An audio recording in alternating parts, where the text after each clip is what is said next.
네, 반갑습니다.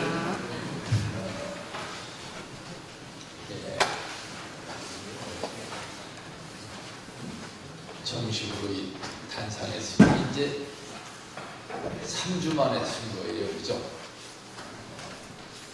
지지난주에는 우리 승격예배라고 처음부터 서 있었고요. 또 지난주에는 우리 명절 예배들이라고 또 밑에 서 있었고 3주 만에 이제 탄상에 서게 됐습니다. 그래서 오늘 이제 말씀을 드릴 제목을 조상과 함께 가는 길이다 이렇게 정해봤는데요.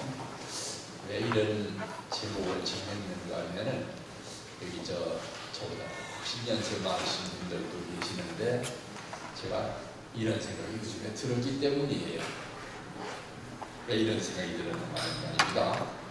조금 이제 나이 먹어지니까 뭐가 걱정이 되는가 하면요, 주상 만날 일이 걱정이에요.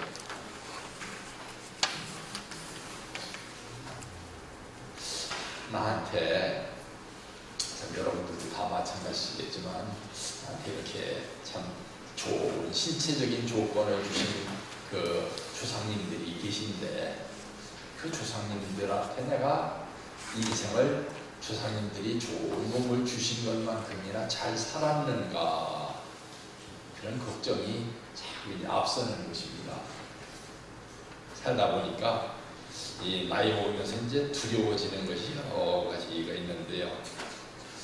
사실 누구도 두려운가 하면 식구인들도 두려워요. 이렇게 만나려면 왜 식구들 만날 일이 두려운가 하면 오늘 성전에 떡 들어와가지고 이금중 권사님을 보니까 비로소 뭐가 생각났는가 하면 아이고 저 설교 준비에 동영상을 빼먹었구나 생각이 들었어요. 정신없이 지난주를 쫓아다니다 보니까 다른 거 다 준비해놓고서도 이 프로그램에 집어넣는 것을 잊어버렸습니다. 다음 주에 꼭 하겠습니다. 그리고 또 누가 두려운가 하면 이제 슬슬 자식이 두렵습니다. 그죠? 자식이 두려워요. 나중에 내가 완전히 노동 능력이 없어졌을 때쯤 돼서 우리 자식들한테 내가 어떤 대우를 받을까 하는 것도 두려운 일입니다. 그러면 이제 친구님들 그런 얘기 하시겠죠. 아니, 하나님은 안 두려우세요? 하나님은 그냥 두려운데요. 근본적으로 하나님은 사랑의 하나님이기 때문에 아마 어쩌면 용서해 주실 것도 같아요. 너는 평생을 공직을 하면서 살았었으니까 그래, 내가 웬만하면 봐주마 그러실 것 같은데, 참 인간관계가 제일 두렵죠. 이렇게 두려운 것이 많다 보면은 또 뭐가 생기는가 하면 부러운 일이 생깁니다. 뭐가 두렵겠어요? 젊은 사람들 보면 부러워요. 아이고, 나도 저렇게 젊은 시절이 있었는데 이제는 그죠? 나도 저렇게 건강하던 시절도 있었는데 내가 저렇게 건강하면 어떻게 얼마나 좋을까, 이런 생각이 드는데요. 이런 얘기 하다 보니까 뭐가 생각이 나는가 하면은 옛날에 제가 이제 신문사 노설위원 시절에 목욕탕을 갔다가 참 같은 남자끼리지만 참 저 남자는 참 아름답다라는 남자를 본 적이 있어요. 저 요즘에 그 젊은 사람들 중 오다 말입니다. 정말 쭉쭉빵빵해요. 막 키도 확실하게 큰 키에 온몸이 막 근육질에 얼마나 잘생겼는지. 그래서 이제 그 기자가 되는 말입니다. 사람한테 뭐 물어보는 게 부끄러운 일이 아닙니다. 뭐든지 가서 막 물어보게 돼요. 안 물어보면은 그 정보를 모르니까. 그래서 그 잘생긴 남자한테 물어봤습니다. 어디서 많이 보던 분 같기도 하고 실제는 누구십니까? 하고 물어봤더니 그때 당시에 우리나라 농구 선수 중에서 아주 제일 잘 나가던 농구 선수였어요. 혹시 기억하는 분들이 있을지 모릅니다. 김동광이라는 분이 있었어요. 기억합니까? 이 의장님 기억나요? 김동광이라는 농구 선수가 우리나라에서 아주 농구 제일 잘하는 농구 선수 있었어요.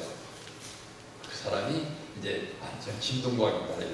야, 참 몸도 잘생겼고 참 치고 늘씬합니다. 그랬더니 선생님은 직업이 뭔데요? 하고 물어요.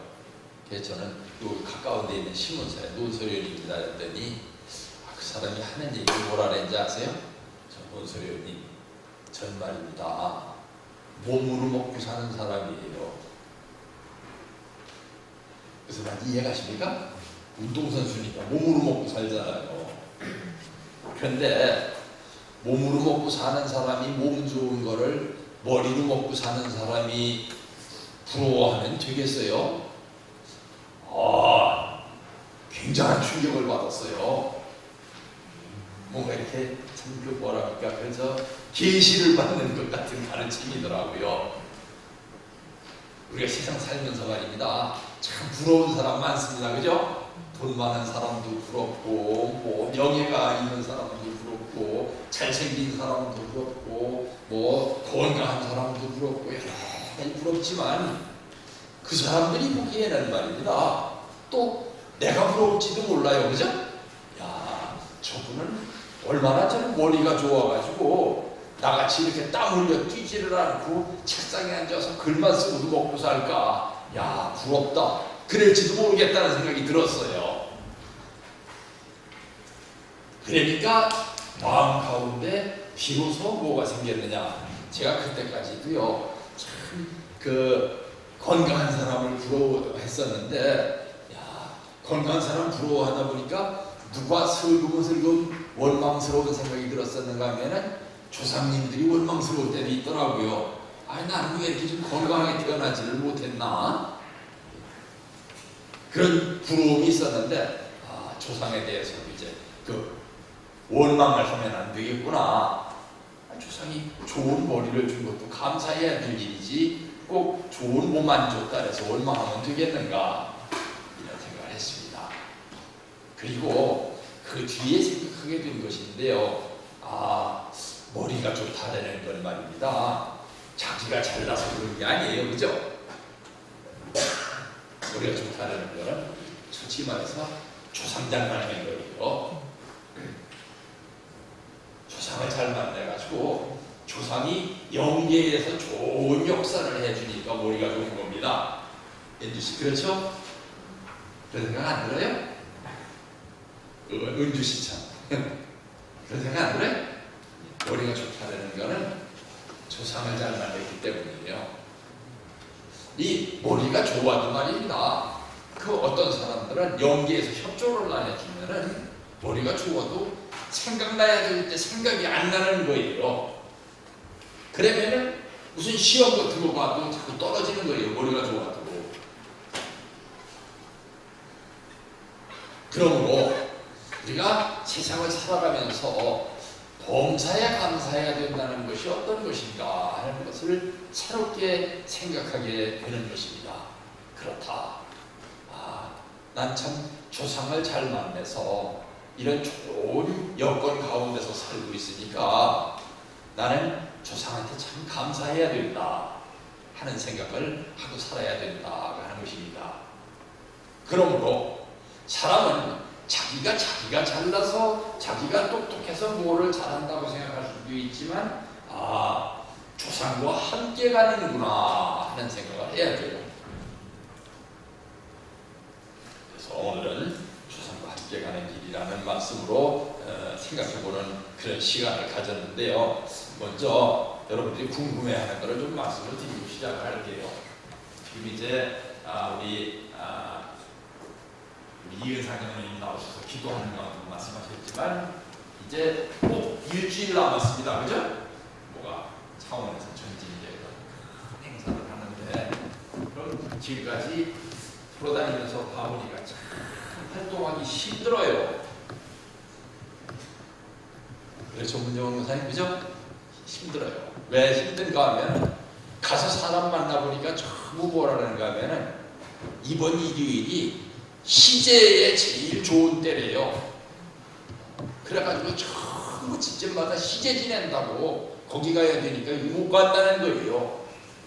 그래서 인원동원하기가 참 힘든데 돌아다니고 하다 보니까 뭐 이 정도까지는 이제 간다라는 사람들을 만났습니다. 그래서 여기 요 해당되는 곳에 이제 가실 수 있는 식구님들이 그 좀 자원봉사자가 좀 있어야 됩니다. 차를 운전해 가가지고서 저 사람들을 좀 데리고 와야 돼요. 데리고 와야 되는데 어디 예를 들어서 이렇게 10명이 넘는 데는 가가지고서 그 봉고차를 가져가든지 해야 되는데 봉고차가 한 대밖에 없잖아요, 그죠? 그렇다고 봉고차를 또 렌트를 할 수도 없고 말입니다. 이런 데는 가서 승용차를 가지고 와가지고 승용차에 태워가지고 오면서 뭘 해주셨으면 좋겠는가 하면은 거기서 택시를 불러가지고 타고 오시는 게 제일 좋을 것 같아요. 택시 기다리려고 막 안 오는데 몇십 분을 기다려야 되는데 그걸 어떻게 기다려요? 그렇게 미련한 짓 하지 마시고 요즘에는 콜택시 회사에다가 전화만 하면은 5분 내에 택시가 착착 옵니다. 길가에서 기다리시면은 뭐 1시간 기다려도 안 오는 데도 있어요. 그러니까 콜택시 불러가지고서 콜택시 타고 오시면은 교회에서 콜택시 비용을 지불하는 식으로 하면은 제일 저렴하고 제일 효과적으로 사람들을 데리고 올 수 있을 것 같습니다. 그래서 여기 자기 구역인 분들, 아까 이 지역이 자기 구역인 분들은 좀 잘 유념해 주셨다가 그렇게 좀 해주셨으면 고맙겠습니다. 자, 이제 말씀을 시작합시다.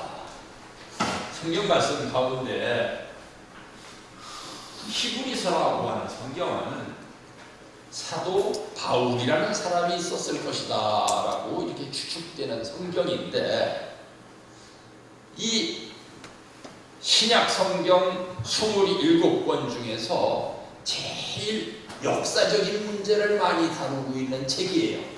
역사적인 문제. 우선 신약 성경에서 보통 역사서라고 하면은 마태, 마가, 누가, 요한복음을 역사서라고 하는데, 그 역사는 예수님 당시의 역사만 다루고 있지 그 앞의 역사를 다루고 있지는 않아요, 신약 성경 가운데서. 그런데 이 히브리서라고 하는 성경은 왜 히브리서라는 건 히브리 민족의 역사를 기록한 책이기 때문에 히브리서라 했습니다. 그러다 보니까 이 히브리서에서 뭐가 많이 나올까요? 조상에 대한 얘기가 많이 나오겠죠, 그죠? 조상. 그래서 한번 읽어보겠습니다. 어떤 이들은 희롱과 채찍일 뿐 아니라 결박과 옥에 갇히는 시험도 받았으며, 누가? 선지자들이, 선지자라는 사람들이 우리 식구들 흔히 그런 생각합니다. 야, 기성교회는 쉬운데 우리 교회는 왜 이렇게 어려울까? 아까 제가 남 부러워할 필요 없다고 얘기를 했었는데 기성교회 가서 물어보세요. 기성교회도 고생 엄청 많이 해요. 이 기독교는 다른 종교들도 그런 역사를 가진 종교들이 많이 있겠지만 특히 기독교는 순교와 시련의 종교입니다. 시련과 시험과 순교로 이어진 역사예요. 어떤 이들은 희롱과 채찍뿐 아니라 결박과 옥에 갇히는 시험도 받았으며, 돌로 치는 것과 톱으로 켜는 것과 시험과 칼에 죽는 것을 당하고 양과 염소의 가죽을 입고 유리하여 궁핍과 환난의 학단을 받았으니, 누가? 선지자들이. 뭐 엘리야 선지자니 에레미야 선지자니 모호한 선지자들 제명해 죽은 사람 하나도 없어요. 참 사형당했습니다. 사형을 당하는데 돌로 쳐 죽이는 거는 차라리 괜찮은데 산 사람을 틀에다 묶어놓고서 톱으로다가 쓸어 죽인 거예요. 참 끔찍한 일이 많이 일어났죠. 이런 사람은 세상이 감당치 못하던가. 이게 무슨 얘기인가 하면, 이런 고통을 받으면 세상 사람 가운데 신앙할 사람이 누가 있겠느냐 이 말이에요. 오늘 세상에서 저희가 광야와 산중과 암혈과 토굴에 유리하여야 됩니다. 이 사람들이 하도 왕들이 잡아 죽이려 하니까. 왜 왕들이 잡아 죽이려 하겠어요? 왕에 대해서 바른 말을 해야 선지자지, 왕 임금님 임금님은 참 생기도 잘생기셨고 임금님이 정치를 잘하셔가지고 온 백성들이 먹고 살기에 농업해서 전부 임금님을 칭송하나이다 이런 소리만 하고 돌아다니면서 게 선지자겠어요? 그런 선지자가 아니에요. 다윗 왕이 정치할 때는 얼마나 정치를 잘했는데도 다윗 왕 앞에 선지자는 임금이 잘못한 것을 꾸짖었고 솔로몬 왕이 그렇게 부강한 나라를 만들었는데도 솔로몬 시대 선지자는 솔로몬 왕이 잘못하고 있다고 날마다 공격을 했어요. 그런 사람들이 선지자였습니다. 그러다 보니까 임금이 잡아 죽일라니까 산 속에 살았고 바위 물 속에 살았고 토굴 속에 살았다는 말입니다. 이 사람들이 다 믿음으로 말미암아 증거를 받았으나 약속을 받지 못하였으니 이는 하나님이 이를 위하여 더 좋은 것을 얘기하셨은즉 이 말씀은 뭔가 하면 이 시대의 선지자들이 물론 자기가 하고 싶어도 했겠지만 그것보다는 더 무엇 때문에 했는가 하면 안 하고는 살 수가 없어요. 예를 들어 요나 같은 선지자를 생각을 해보세요. 요나라는 사람이 하나님이 너희 가서 니느웨 성에 가서 이런 말씀을 전해라 그랬더니 거기 가서 그런 말씀 전하다가 죽으려고요? 하고 도망가다가 고래 속에 갇혔어요. 그래서 고래가 또 니느웨 바닷가에다 토해와가지고 그래서 거기 가가지고 니느웨 성에서 말씀을 전하다 죽은 사람이 이 사람이 요나입니다. 하고 싶어서 했던 게 아니라 안 하면은 가만 안 내리니까 할 수 없이 하다가 다 그렇게 죽었는데 그 사람들이 그렇게 하나님의 말씀을 전하고 하나님이 하라고 하시는 일을 하면서도 뭐가 없었느냐? 나중에 너는 참 큰 복을 받을 것이다 라는 약속을 못 받았다 이거예요. 그렇게 살다가 죽는 것이 그것이 신앙의 길인 줄 알고 그렇게 살다가 죽었지 약속받은 게 아무것도 없는데 그런데 우리는 어떠냐? 여기서 우리라고 하는 얘기는 바울이 당시에 기독교를 믿고 있었던 성도들을 우리라고 하는 것입니다. 우리는 어떠냐? 나중에 좋은 복을 받을 것이라고 하는 약속을 받았다 이 말이에요. 왜 이런 얘기를 하는가 하면 여기 바울이 무슨 얘기를 하려고 하는가 하면 우리 조상들은 어떻게 살았으며 우리는 지금 어떻게 살고 있는가를 설명하고 있는 것이죠. 그죠? 그런 내용입니다. 여기에도 나옵니다. 이것도 히브리서 책인데 주께서 가라사대 내가 저희 열조들의 손을 잡고 애굽 땅에서 인도하여 내던 날에 저희와 세운 언약과 같지 아니하도다. 저희는 내 언약 안에 머물러 있지 아니하므로 내가 저희를 돌아보지 아니하였노라. 이 말씀은 뭔가 하면 열조라고 하는 말은 이 조상, 이 성경에서 조상이라고 하는 말은 개개인을 가르칠 때 조상이라고 합니다. 그래서 저 이재승이의 조상 누구 조상 누구 할 때 그건 조상이라 그러고 전체 조상들을 가르칠 때 열조라고 그래요. 사기 열전이라면 역사 가운데 나오는 여러 사람들을 얘기하는 게 열전이라 그러죠. 그죠? 그래서 열조들을 내가 손을 잡고서 어디서 애국 땅에서 이끌어내는데 그때 약속했던 것처럼 지금 너희들이 하지 않기 때문에 너희들이 고난을 당한다 하는 그런 얘기예요.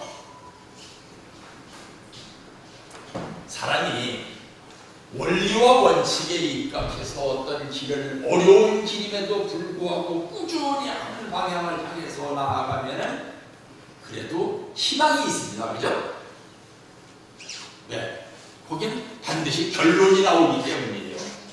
그런데 그냥 우왕좌왕하면서 생활 여건이 되어지는 대로만 살다 보면은 거기는 희망이라는 게 없습니다. 그죠? 이렇게 희망을 갖지 못하고 사는 사람들은 희망을 억지로 가지려고 하죠. 그죠? 희망을 억지로 가지려고 뭘 합니까? 범죄를 해가지고 남의 것을 뺏으려고 한다든가 아니면 뭐 로또 복권을 사가지고 그것이 갑자기 당첨되기를 바란다든가 이런 희망을 억지로 가지려고 합니다. 신앙은 어떤 노력이냐? 원리와 원칙에 의해서 삶으로써 그 원리와 원칙에 의한 복된 결과를 기대하면서 사는 것, 그것이 신앙인 것입니다.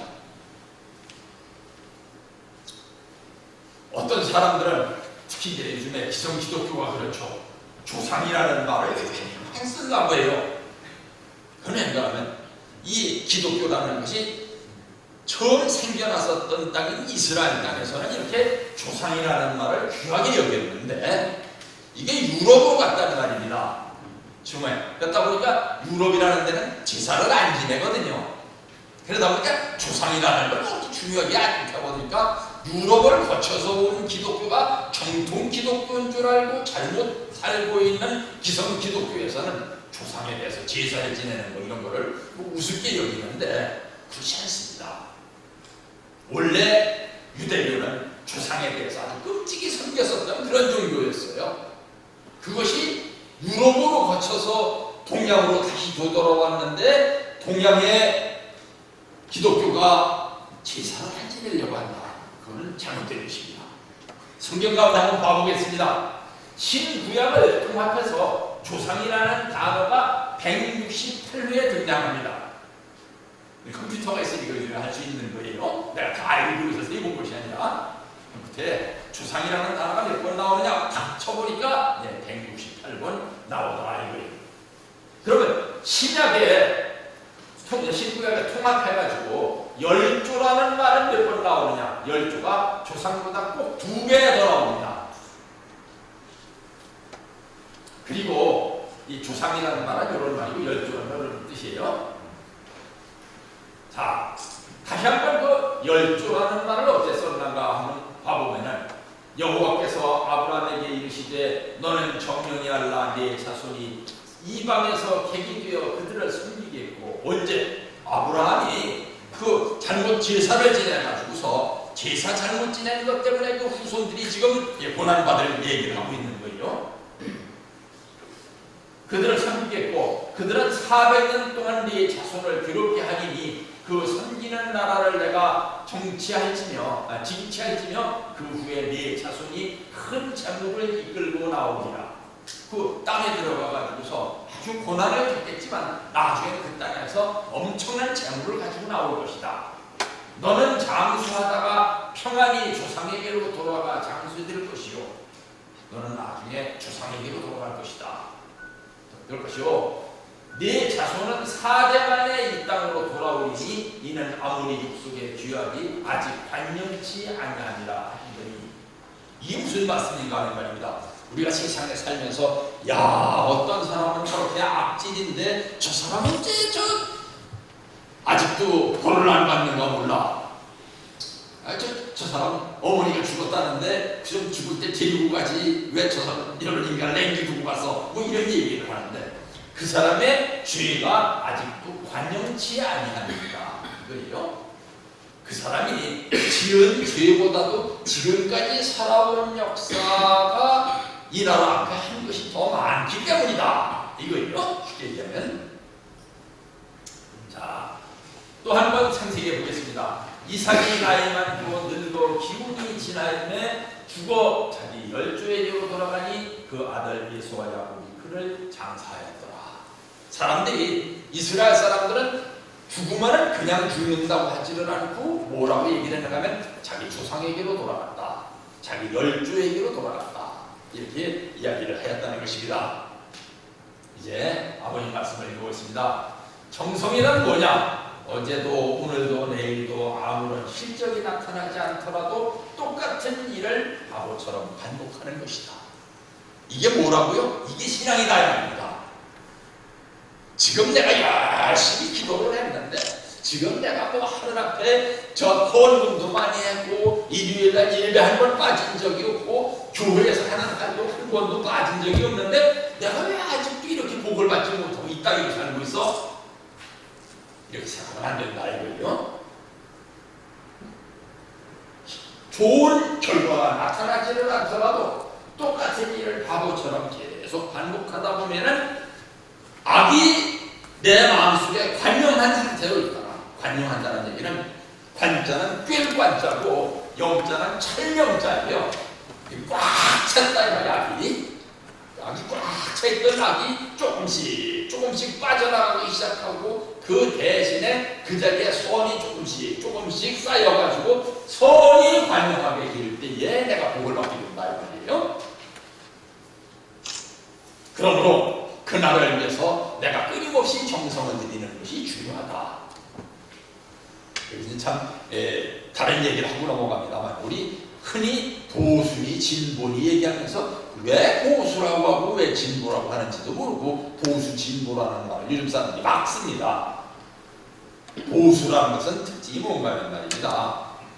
어떤 진리가 특별히 있다고 믿지를 않고 그냥 과거에 좋은 일들이 있었으면 그것이 바로 선이다라고 믿고 있는 것, 그 전통을 중요시하는 것, 그것이 보수예요. 진보라는 건 뭐가 진보인가 하면 이것이 진리니까 이렇게 살아야 된다고 하는 어떤 그 이론을 믿으면서 그 이론대로 되어 있지 않은 것은 막 두드리 고치는 것, 이게 진보예요. 자, 또 말씀을 드리겠습니다.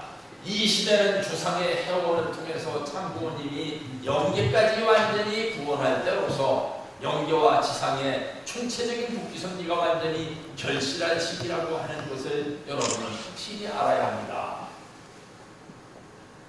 뭘 해야 됩니다. 그래서 이 과거에 살았었던 우리 조상들은 고난을 겪었지만 약속을 받지 못했었기 때문에 그 고난을 받으면서도 약속을 받지 못했었던 우리 조상들을 약속을 받은 우리가 대신 살아줌으로써 조상까지도 복되게 해주는 일, 그것을 뭐라고 하냐면 조상의 해원이라고 한다 이거죠. 그래서 조상 해원을 통해서 참부모님이 영계까지 완전히 구원할 때다. 영계와 지상의 총체적인 복귀선리가 완전히 결실할 시기라고 하는 것을 여러분은 확실히 알아야 합니다. 조상 해원식은 아담과 해와의 타락 이후에 있어서 모든 인간을 참부모님의 이름에 의해 영육 함께 완전한 본연의 아들, 딸로서 새로 태어나는 혈통정한 의식인 것입니다. 우리 영적 구원 하는데 영적 구원이라는 것은 뭐냐? 우리 조상들이 구원을 받음으로써 우리 조상들이 나한테 영적으로 많이 좋은 협조를 해주게 되는 것, 그것이 영적 구원이에요. 모르는 사람들은 이렇게 얘기합니다. 창조를 얘기하면은 육신이 잘 좋은 행동을 해가지고서 육신으로부터 생력 요소라는 것이 영인체로 가가지고 영인체가 자라나는 것, 이게 영적 구원인데 그게 안 됐는데 조상을 구원한다. 그게 영적 구원? 그러다 보니까 뭐가 돼요? 예수님이 육적으로 사명을 완성하지 못하셨는데 예수님이 영적 구원을 완성하셨다는 게 무슨 뜻이야? 좋은 영계가 협조를 하게 된 상태, 그것이 영적 구원이다 이 말이에요. 그래서 이 조상 해원을 통해 가지고서 영적으로 좋은 선한 조상들이 나한테 좋은 협조를 하게 된 상태가 됐다. 그 얘기를 지금 하고 계시는 것입니다.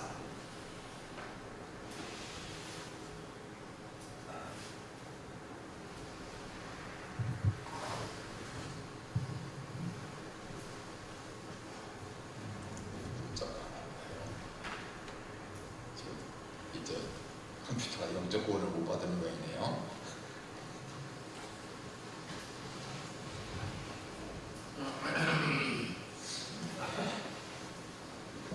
좀 짧게 끝내라고 하는 것 같습니다.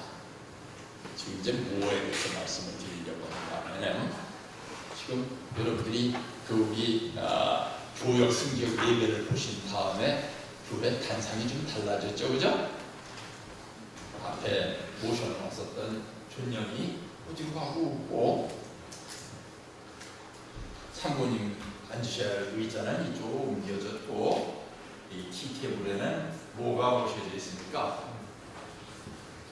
효정 모셔져 있다는 겁니다. 그러면 이 효정론이라고 하는 것은 뭐냐 하는 데 대해서 좀 설명을 하려고 오늘 이 시간을 이 설교를 하고 있는 것입니다. 한국에는 물론 이제 이스라엘에는 어떻게 됐는지 제가 제대로 공부를 못했습니다만 한국에는 옛날부터 제사를 지낼 때에는 앞에다가 뭐를 붙여놓고 제사를 지내니까 요즘에 보면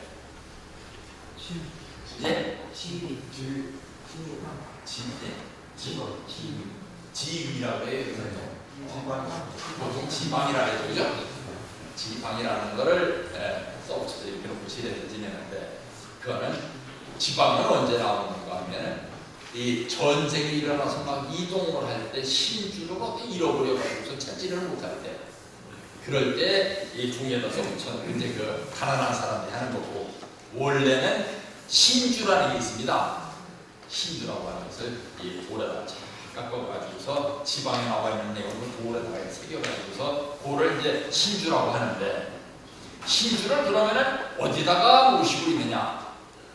사진을 보여드렸으면 좋겠는데 지금 사진이 안 나오고 있으니까, 우리나라의 옛날 전통 가옥에 가볼 것 같으면은 집안의 제일 높은 곳에 제일 신성한 장소에다가 뭐를 만들어 놨냐면 사당이라는 걸 만들어 놨었어요.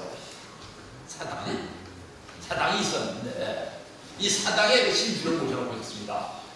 이 자리가 얼마나 귀중한 자리였었는가 하면은, 참 이제 일본 분위기 있으니까 더 얘기를 해주는 건데, 이 사당이 왜 없어지게 됐는가 하면은 일제시대에 일본 사람들이 와가지고 그 사당에 막 그냥 그 구두발 짚고서 막 들어가가지고서 거다 착거리고 예고 다 재물 같은 일을. 그러니까 이 양반집에서 그 사당은 어떤 자리인가 하면은 죽으면 죽었지 이 자리에는 못 들어오게 하는 자리예요. 그렇지, 신성한 장소예요, 그 집에서. 그래서 그 일본 경찰이 칼을 차고 들어와가지고서 거기를 수색하겠다 그러니까, 여기는 죽으면 죽었지 못 들어옵니다 했더니 그 사람은 죽이고 들어가가지고 신주를 막 구살라내버리고 막 그랬단 말입니다. 그러면서부터 우리나라의 사당이라는 것이 없어졌지, 요즘에 와서는 사당이라는 것이 얼마나 우습게 됐는가 하면, 그 제 후배 중에 한 사람이 한국 건축을 연구하는 사람인데, 그 사람한테 물어봤더니 집안에 한옥 대치도에 사당이 어디 있는지를 모르더라고요. 이 정도로 우리나라의 그 문화가 조상을 모시는 문화로부터 자꾸 멀어져 가고 있습니다. 아까 제가 참 서두에 말씀드렸지만, 나중에 내 자녀들이 우리 집안을 어떻게 이끌고 갈까 하는 것이 두려운 것이, 요즘에 와가지고 제사 지내기 싫으니까 어머니, 아버지, 할머니, 할아버지 제사를 다 합쳐가지고 합의하다 지내는 사람들도 있고, 집에서 제사 지내기 싫다고 산소에 가가지고서 그냥 자랑하고 먹고 말고, 이래버리면 이제 우리나라가 어떻게 들어가나 나중에? 이런 두려운 생각이 드는 것이에요. 그래서 그 돌에다가 조상의 신의를 새겨놓고 그 신의를 새긴 돌인 신주를 갖다가 그 사당에다가 모셔놨었는데, 요즘에 와서 우리 교회에서는 그 옛날에 그 전통을 살려가지고 어떻게 하냐, 집안에 사당을 모신다 이거예요. 집안에 사당. 왜? 집에서 그 자녀들을 보는 앞에서 부모들이 제사를 지내는 집과 제사를 안 지내는 집이 다른 거는 뭐를 다른가 하면, 제사를 안 지내는 집 애들은 예의라는 게 뭔지를 몰라요. 그걸 뭘 보면 아는가 하면, 교회 와가지고서 막 뛰어다니고 막 그냥 뭐 별짓을 다 해요. 그래서 제사를 안 지내는 집 같으다. 제사를 지내는 집이면은 그 자녀들이, 부모들이 정성들여서 제사를 지내는 거 보면은, 조용히 하고 조심해야 될 장소가 있다는 것을 뭔가 무의식적으로 알게 되거든요. 근데 그런 거를 안 하면은 그 집 자녀들이 경건한 것이 뭔지도 모르고, 조심해야 되는 것이 뭔지도 모르고, 모신다는 것이 뭔지도 모르고 그렇게 살다가 그냥 간단 말입니다. 그래서 참 우리 교회에서 뭐를 요즘에 와가지고선 장려하고 있는가 하면, 이 설령당이라고 하는 것은 뭐냐 하면은 바로 그거예요. 이 집안에 조상 중에서도 특히 복귀된 선한 조상들이 여기에 들어와 계셔가지고, 우리 교회에서는 그래서 집안에서 허락을 안 해주시면 참 어쩔 수 없는 경우도 많겠지만, 앞으로는 뭐를 모셔놓고 지방이나 신주 대신에 바로 효정원을 모셔놓고선 거기 제사를 지내면 된다는 말입니다. 그런 시대가 이제 앞으로 효정원 시대가 열릴 것이다 이 말입니다. 그래서 효정원의 은혜라는 것은 뭔가 하면은 본래 하늘의 계획은 옛날에 1979년도에 가정교회 섭리를 통해서 360가정을 완성하게 되어 있었는데 이게 참 조상의 재림협조에 의해서 조건에 의해 자동적으로 해원 축복의 길이 같이 열리도록 준비되어 있었는데 이거를 우리가 그때 완성을 못했죠. 그래서 나중에 나의 사랑하는 축복가정들은 그대로 사탄 주관권에 있고 게다가 거기서 빠져나가서 여기까지 오는 힘은 없습니다. 무슨 얘기인가 하면은 우리 자녀들이 우리 살아있는 지상의 인간들은 결과체죠, 그죠? 결과체인 살아있는 자손들이 천상에 있는 조상들을 바꿀 길이 없잖아요. 우리 힘을 가지고, 그죠? 조상들을 바꿀 길이 없다는 말입니다. 그래서 하나 부탁이 있습니다. 나는 이렇게 해서 종행 8단계를 전부 승리해서 여기까지 올라왔습니다. 참부모님은 영적으로 거기까지 올라가셨기 때문에 그러나 그들에는 승리해서 올라갈 수 있는 힘이 없으므로 그렇다고 해서 무조건 여기에 끌어올린다면 반드시 사탄이 참수하기 때문에 그래서 처음 3단계만은 개인, 가정, 종족의 최초 3단계만 승리하면은 나머지 부분의 민족에서 사탄 굴복에 이르기까지의 모든 부분의 승리권을 상속해도 괜찮겠습니까? 라고 하느님한테 물어봤다는 말입니다. 그래서 하나님께서 그것을 약속해 주셨기 때문에 그 약속의 결과체로서 조상 회원을 다시 시작했다는 말입니다. 그래서 먼저 조상을 해온 축복을 해서 절대 선명이 된 조상 협조를 얻어서 횡적 430가정을 승리한다. 이것이 하늘의 계획입니다. 이겁니다. 그래서 1999년에 2월 12일에 조상 해원식이 시작이 된 것입니다. 시간이 없으니까 좀 빨리 진행을 합시다. 그래서 1999년 1월에 연도 표어를 축복 천주화와 축복을 어떻게 천주화하느냐 요즘에서 천주 축복식 하는데도 그냥 참부모님이 하시니까 천주 축복식이 모양이다. 그것이 아니라 영계와 육계를 동시에 복귀하는 시기라 해가지고 천주 축복식이라고 한다 이겁니다. 그 천주 축복식을 해야만 뭐가 되느냐 사탄 혈통이 근절이 된다 이거예요. 전 세계의 모든 축복가정은 2013년 1월 13일 천일국 기원절을 맞이하기 전에 2012년 12월 31일까지 210대 조상 회원과 조상 축복식을 반드시 완료해야 된다. 그래가지고 전차에도 말씀드렸지만 이 조상 축복식이 제일 참 잘 못하고 있는 사람들이 누구였어요? 목회자들이었어요. 너무 가난하니까 그걸 못하고 있었는데 어느 날 목회자들 총회를 한다 해가지고서 청평에 갔더니 그냥 그 목회자들 이쪽으로 다 오시오 하더니 영불립 역사를 해주시고 그 자리에서 오늘 목회자들에 대해서는 전부 210대까지 조상 회원을 했습니다. 거기서 뭐라 해주시더라고요. 그렇게 해가지고서도 구원을 해주시는 하나님의 은혜다 하는 생각을 들으니까 참 그때 눈물이 났었습니다. 지상에서 조상의 해원 축복을 참 아버님의 지시대로 해주지 않으면 조상들은 어둠에 사로잡힌 채로 자유롭지 못합니다. 참 아버님은 경고하셨습니다. 조상이 해원 축복하지 않는 한 우리들도 조상의 보호를 받을 수 없습니다.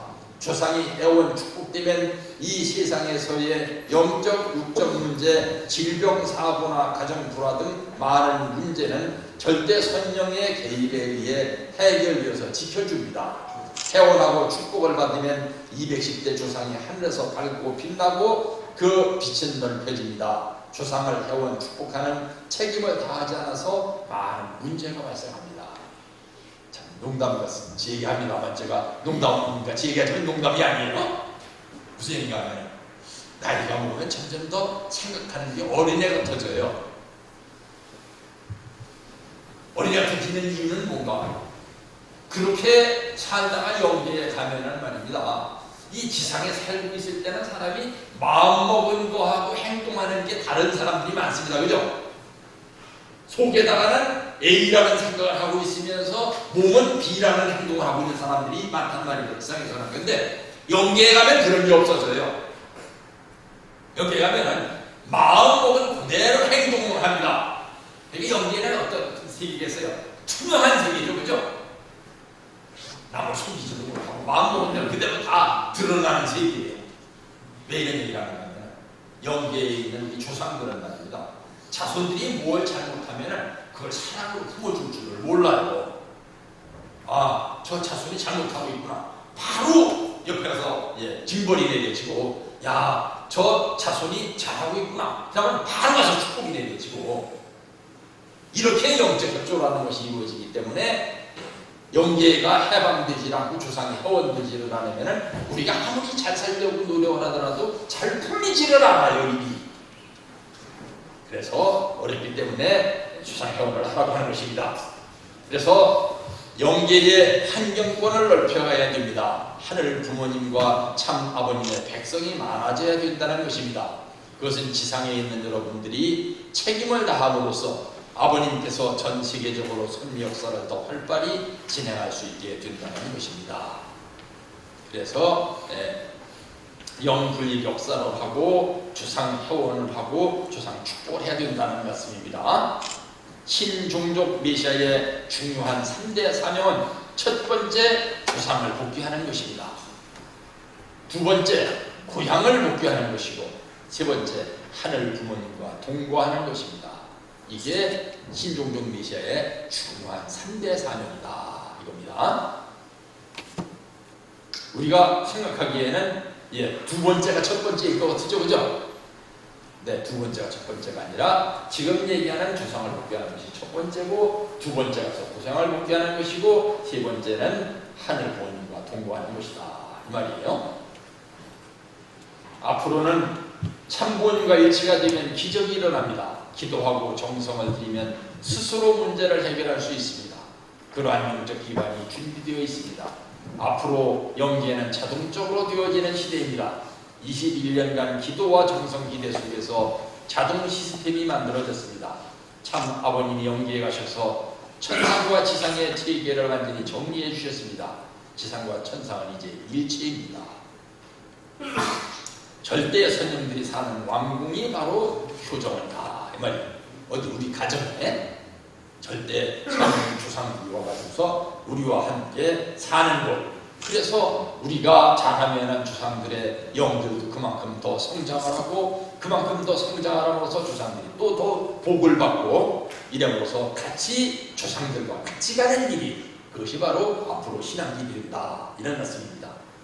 천정궁 입궁 대관식을 통해서 하늘 부모님은 지상에 집을 가지시게 되었습니다. 그 전까지는 참부모님이 집이 없었죠, 그죠? 그랬다가 천정궁 입궁 대관식을 하니까 하늘 부모님은 절대 선녀이신 조상에게도 집을 지어줘야겠다 하는 생각을 하시게 되었고, 그래서 효정원이라고 하시게 됐단 말입니다. 그래서 일본에 가면은, 제가 일본에는 가미다만 있는 줄 알았는데 부치단이라는 게 또 따로 있다더라고요. 그 부치단은 바로 조상을 모시는 곳이라고 했는데, 이 참 우리는 가정에서 효정원을 모시는 삶을 살아야 된다는 뜻입니다. 이게 바로 한국의 사당이에요. 집 안에, 집안 울타리 안에 이렇게 제일 높고 제일 신성한 장소에다가 사당을 지어놓고, 여기에는요 웬만한 사람, 그 집안 사람들도 못 들어가요. 그 집안에서 제일 어른만 들어가가지고서 제사를 드리는 그런 아주 제일 신성한 곳입니다. 이런 데가 옛날에 일제시대에 다 불타고 막 그냥 더럽혀지고 그랬습니다. 그래서 이민족 역사가 참 많이 그 뒤에 훼손이 됐죠. 여기 보면은 잘 드러나지를 않네요. 이게 이제 어떤 유명한 그 전통 가옥입니다. 우리나라에 가까운 한양에 있어요. 근데 여기 사람 사는 집이에요. 그리고 이 제일 여기가 사당의 위치예요. 사당은 아닙니다. 반은 울타리 안에 있고 반은 울타리 바깥에 있습니다. 왜? 우리 조상은 울타리 안에 갇혀있는 조상이 아니기 때문에, 그래서 반은 울타리 바깥에 있고 반은 울타리 안에 있는, 이게 이제 우리나라의 원래 전통 가옥입니다. 요즘에 와가지고서 부자들이 돈 많아가지고서 우리 전통 가옥 하루 짓고 떵떵거리고 산다면서도 이런 구조를 모르고 그냥 요거만 짓고 살고 있어요. 요즘에는. 여기 들어가 보면은 이게 신주입니다. 불을 깎아가지고서 여기 뭐처럼 지방에서 어떤 내용들을 여기다 써가지고서 이 지방은 제사 끝나면 불사를 내버리지만 이 신들은 제사 끝나면 다시 사당에 모셔집니다. 그래서 효정원에 대해서 우리가 오늘 공부를 하게 됐습니다. 그래서 효정원에 대한 말씀들도 공부했습니다. 그래서 많은 식구들이 효정원을 집안에 모신 분들도 이런 가치를 알고 제대로 실천한 사람들은 많은 참 은혜를 받았는데, 그냥 효정은 뭐 교회에서 돈 내라니까 돈 내고 효정은 집에 갖다 놓고서 뭐 그냥 함부로 사는 사람들, 이런 사람들은 아무 은혜가 없습니다. 집안에 어른을 모시고 있다는 그런 의식을 가지고 경건하게 살려고 노력을 하고 깨끗하게 살려고 노력을 하고 신앙적으로 살려고 노력을 하다 보면은 참 큰 복을 받게 되어 있단 말입니다. 이제 말씀을 마치려고 합니다. 이 제가 가끔 드는 예인데요, 오케스트라라는 게 있습니다. 그죠? 오케스트라에 수많은 연주자들이 모여가지고 많게는 막 한 100명까지도 모여가지고 연주를 하는데, 거기 모여서 연주하는 바이올린 연주자, 피아노 연주자, 무슨 첼로 연주자, 무슨 트럼펫, 트럼본, 뭐 전부 뭐예요? 프로들입니다. 그죠? 악보 보는데 다 도사들이에요. 그 악보 다 외워가지고 연주하는 사람들도 많습니다. 그런데 그 오케스트라 안에 악기 하나도 안 가진 사람이 딱 한 사람이 있습니다. 이게 누구예요? 지휘자예요. 지휘자는 악기 아무것도 안 가지고 나와가지고 앞에서 이렇게 흔드는데, 중요한 것은 이 연주하는 사람들이 다 누구를 의지하고 있느냐? 그 지휘자를 의지하고 있는 거예요. 그 지휘자를 중심으로 해가지고서 모든 것이 다 조율이 됩니다. 무슨 얘기를 하려고 이런 얘기를 하는가 하면, 가장 중요한 것은 보이지 않는 것이다 이거예요. 가장 그 오케스트라에서 중요한 사람은 이거 하는 사람도 제일 중요한 사람이고, 뭐 이렇게 뜯기는 사람도 제일 중요한 사람이고, 이거 잘 부르는 사람도 중요한 사람이고, 다 중요한 사람인데, 그 중에 제일 중요한 사람은 뭐냐? 악기를 안 가지고 연주를 하는 사람이에요. 신앙도 어떤 것이냐? 보이지 않는 것에 대해서 절대적으로 의지하는 것, 이것이 바로 신앙입니다. 아까 참어머니께서도 나오셔서 알바니아라는 곳에 가셔서 하신 말씀이 뭐예요? 인류가 진정으로 희망을 가지고 미래에 잘 살기를 바란다고 할 것 같으면 미래의 제도는 인간 중심한 제도여서는 안 된다 이거예요. 특히 서양의 역사에 있어서 중세가 끝나고 인본주의 시대, 르네상스 시대가 시작되기 전까지는 사람들이 싸울 거를 싸우고 욕할 걸 욕하고 못된 짓 다 하면서도 마음 가운데 어떤 사회를 살아가느냐? 하나님 중심 사회를 살아왔어요. 그러다 보니까 신을 중심한 평화라는 것이 가능해서 유지되어 있습니다. 근데 그 다음에 아이고 신이 어디 있어? 우리가 수천 년 동안 지켜봤지만 신은 없었어 하면서 인간 마음대로 인간 해방의 시대를 가져오고 인간 중심한 사회를 이끌어가겠다고 했지만, 그 인간 중심한 세계에서 뭐가 왔습니까? 세계대전이 일어났죠. 그죠? 하늘을 두려워하지 않는 사람들에게 있어서 평화는 없다 이겁니다. 그래서 인간 중심한 시대에서 신중심한 시대로 다시 옮겨가야만 신중심의 평화가 지켜진다고 하는 말씀을 아까 하신 것입니다. 우리 가정에서 인간 중심한 삶에서 하나님 중심한 삶, 그리고 절대 선명을 중심한 삶, 그래서 집안에서도 함부로 아니하고 조상이 있고 내가 있고 내 자손들이 있는 집안, 그래서 그 집안의 경건함과 평화가 유지가 되는 그런 집안을 만들어 나가기 위해서 우리 집안의 효정원을 모시고 살아야 된다. 효정원을 집에 모시고 있는 분들은 앞으로 이런 의식을 가지고 살아야 된다 하는 입장에서 오늘은 조상과 함께라는 일이라는 제목을 가지고 말씀드렸습니다. 다 함께 기도하시겠습니다.